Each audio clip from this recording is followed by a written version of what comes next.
मध्य प्रदेश के मुख्यमंत्री कमलनाथ के करीबियों पर आयकर का शिकंजा लगातार कसता जा रहा है और सीएम के करीबियों प्रवीण कक्कर और उसके साथियों पर 30 घंटे से ज्यादा हो गए। छापामारी अभी भी जारी है।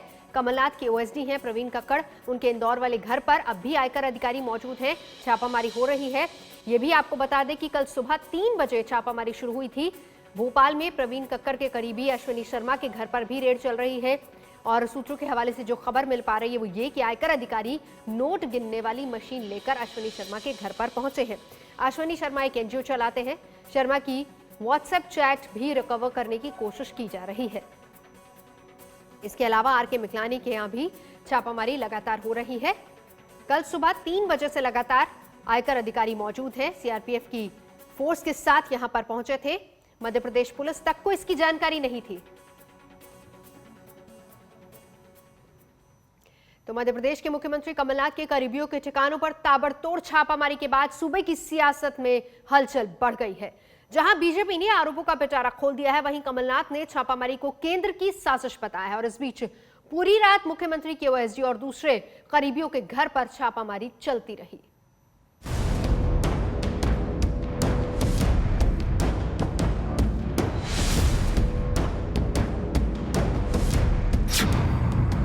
प्रवीण कक्कड़, मुख्यमंत्री कमलनाथ के ओएसडी।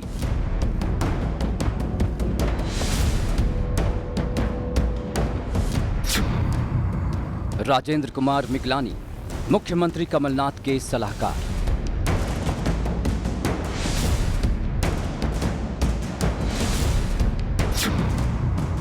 अश्विनी शर्मा और प्रतीक जोशी, ओएसडी प्रवीण कक्कड़ के करीबी।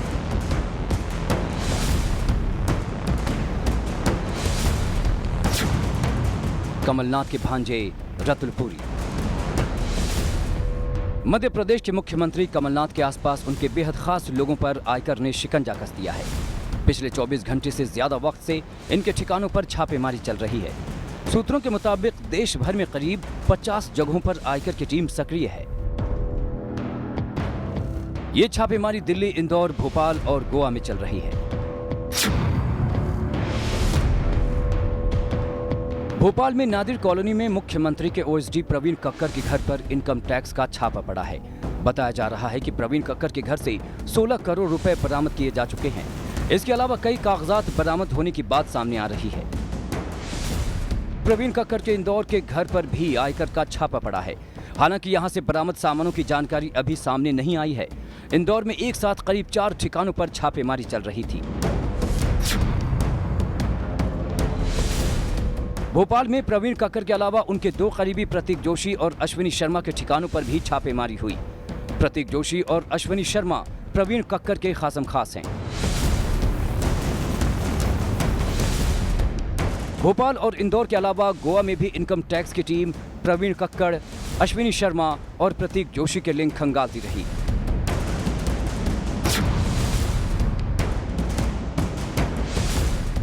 इन 3 लोगों के अलावा दिल्ली और ग्रेटर नोएडा में भी छापेमारी का दौर चला।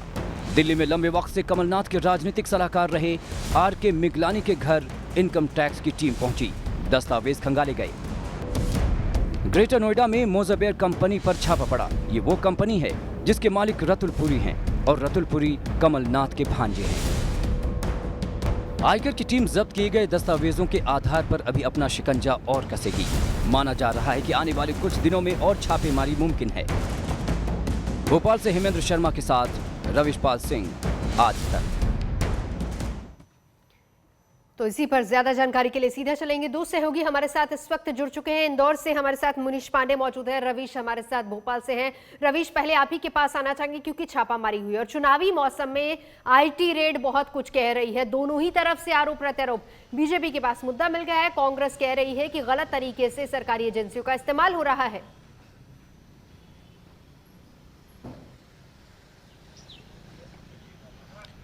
जी बिल्कुल, लोकसभा चुनाव से ऐन पहले जो छापा पड़ा है इसने वाकई में सियासी पारा जो है मध्य प्रदेश का वो बढ़ा दिया है। कल सुबह इस छापे के बाद जब हम मुख्यमंत्री कमलनाथ को जवाब लेने की कोशिश कर रहे थे उनसे, तो वो कैमरे से बचते नजर आए। हालांकि देर शाम उनका फिर एक बयान जारी होता है जिसमें वो कहते हैं कि बदले की भावना से ये छापे मारे गए हैं। मध्य प्रदेश में 15 सालों के बाद बीजेपी की सत्ता गई है, कांग्रेस की सरकार आई है और लोकसभा चुनाव में बीजेपी को अपनी हार होती दिख रही है, इसलिए ये छापे मारे गए हैं। ये मुख्यमंत्री कमलनाथ का बयान आता है। उसके बाद यहाँ पर जहाँ पर इस वक्त हम मौजूद है, आपको दिखाएं नवजोत की प्लेटिनम प्लाजा, जहाँ पे 30 घंटे से ज़्यादा हो गए हैं जो छापे की कार्रवाई है वो अभी भी चल रही है। और सीआरपीएफ ने कल देर शाम जो पूरा घटनाक्रम हुआ है, पुलिस मध्य प्रदेश की यहाँ पे आती है, भोपाल पुलिस से उनकी टकरार होती है। हालांकि पुलिस को बाद में जाना पड़ता है, लेकिन उसके बाद जो पूरा घटनाक्रम बदला, उसके बाद सीआरपीएफ अपनी एक टुकड़ी को और बुलाती है। और अभी भी अगर आप देखें तो सीआरपीएफ के जवान जो है बड़ी संख्या में प्लेटिनम प्लाजा के बाहर तैनात हैं।